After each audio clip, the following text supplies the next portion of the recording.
Nick Staikos has killed at least 100 people. That's if the Victorian government's plan to demolish Melbourne's 44 public housing towers goes ahead. At least that's what some of the researchers have been saying who have been looking into the plan's demolition. Quote, reports show documented evidence of death, suicide, and self-harm as a direct result of displacement from urban renewal. The researchers go on to emphatically argue that refurbishment, not demolition, is the most cost-effective from both a financial but also a health perspective, that refurbishment is the best way forward. But instead of listening to the actual research or the residents on the ground, Nick Staikos is choosing the path of social murder. 10,000 residents are said to be displaced by the Victorian government. Victorian government has heard from residents, and residents overwhelmingly said they don't want demolition. The Victorian government has had the ability to go to researchers and academics to actually empirically investigate what the best option is. And yet at every turn, they have chosen not to do so. Instead, of course, who they listen to are the people and the companies set to profit the most from housing demolition and housing privatization. And in fact, the Victorian government themselves say they don't want to do any actual research into the best options for public housing residents. Jacinta Allen and Nick Staikos are explicitly saying they don't care about the evidence. They don't care about what residents think. They only care about lining the pockets of institutional investors, of community housing providers, and of developers. They said as much in responding to the inquiry into the redevelopment of the public housing towers. Quote, they do not support recommendation 7, which is that the Victorian government halts all work associated with the redevelopment program until it provides condition reports for each building, feasibility reports into alternatives to demolition, and the cost-benefit analysis for each site, which demonstrates evidence that demolition was the best and only feasible option. There you go. They say explicitly they do not support doing that. So they're not listening to the experts. They're not listening to residents. They're not even doing what's fiscally the best for the state budget. No, they are only doing what's best for this parasitic rent-seeking web of institutional investors, developers, and community housing landlords. And to top it all off, they dress it up in this nice performative PC language like social housing and redevelopment, right? It's pretty gross. It's the grossest form of privatization there is, and this privatization will kill people. But you may say, Adu, the Victorian government has built thousands and thousands of social housing units since it's been elected and since its announcement of the redevelopment program. After all, they're demolishing and redeveloping them as social housing. Well, therein lies the problem, and unfortunately, you've fallen for their bait. See, social housing isn't what it sounds like. Social housing can be broken up into public and community.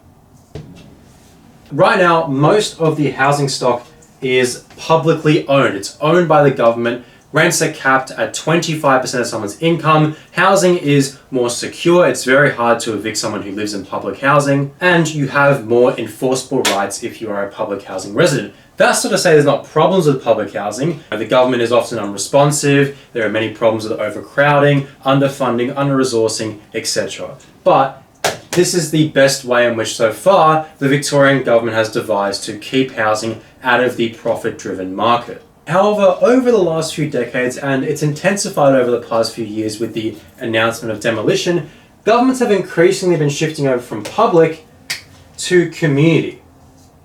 What is community housing? Community housing is privately owned by a registered charity or a non-profit, otherwise known as a community housing provider or a community housing organization. Now, in theory, they are for-purpose organizations. They are not profit-driven. However, in practice, we are seeing the complete opposite. Community housing providers often have similar structures to companies. They'll have a typical employee-employer relationship, but really importantly, is where they get their finance from. So when the government says, oh, we're putting this amount of $1 billion into social housing, what they often mean is it's accompanying finance already gotten from the private sector. What does that mean, right? So hypothetically, let's say we have our community housing provider and they want to go build some social housing. They will go to a private investor, so like a bank, a superannuation fund, institutional investor, private equity, and they will load up on debt. After this arrangement, the government will then pay them out.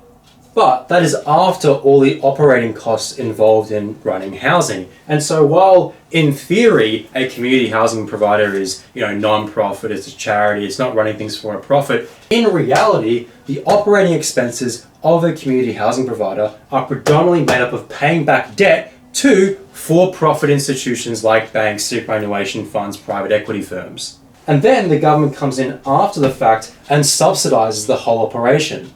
On top of that, rent's often more expensive in community housing providers. Often it's 30% of one's income as opposed to 25%. And as shown by the inquiry into the social housing system by the Victorian government and the Victorian Ombudsman, community housing tenants often have less rights than public housing tenants.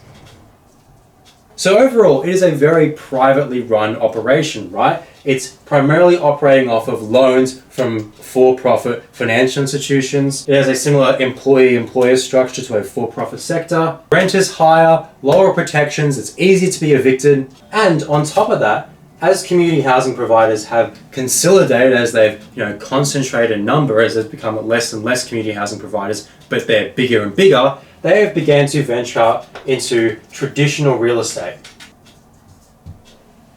So no longer do community housing providers just invest in social housing, they will also have regular private market portfolios. And of course, what brings in the most money is, of course, that traditional real estate. So you can see how this entire operation is just completely cooked, and it is essentially privatization, albeit in a much more inefficient way, where there's all these different fingers in the pie, all these different rent-seeking parasites looking to extract fees where they can. Because this operation is terribly fiscally for the government. It's more expensive than this. It's more expensive than just running it publicly. But it's better for all these different kind of bodies who are involved in financing community housing providers. And I mentioned superannuation funds before because guess who was in the talks of the Victorian government when they were planning the redevelopment of public housing? That's right, of course, it's big superannuation funds and their fund managers like IFM investors. The last thing that definitively makes this privatization is that over the last few decades, the growth in the community housing sector that we've seen, so all, government, state and federal will say, look at the growth in social housing that we have seen, right? All that growth has been in community housing. It has not been in public housing. In fact, public housing, if you look at public housing specifically, public housing has been declining both nationwide and in the state of Victoria. And as pointed out by researchers in Ahuri, the gains in community housing have predominantly been from public asset transfers. In other words, most of the growth we're seeing in community housing is coming from privatizations. It's coming from public housing being sold off to community housing providers. So when someone says, it's not privatization, we're giving it over to the community housing sector, you can point to this really elaborate and boring web of financial institutions, developers, and community landlords to show them that no, it is basically privatization, just in a much more inefficient way. In fact, Nick Staikos, the current housing minister, he's pretty involved with the non-profit sector in Victoria and how it's fleecing hundreds of thousands, millions of dollars from local and state governments. Currently, he is embroiled in an IBAC investigation where, and look, this is according to the complaint, I'm not alleging any wrongdoing or corruption on the part of Nick Staikos. A friend of Nick Staikos's in the local Kingston Council gave $75,000 to a charity that he is also on the board of. And when the other local councillors were like, hang on, this is really weird, Nick Staikos threatened to send state government monitors to essentially threaten the local councils into not doing anything and backing down.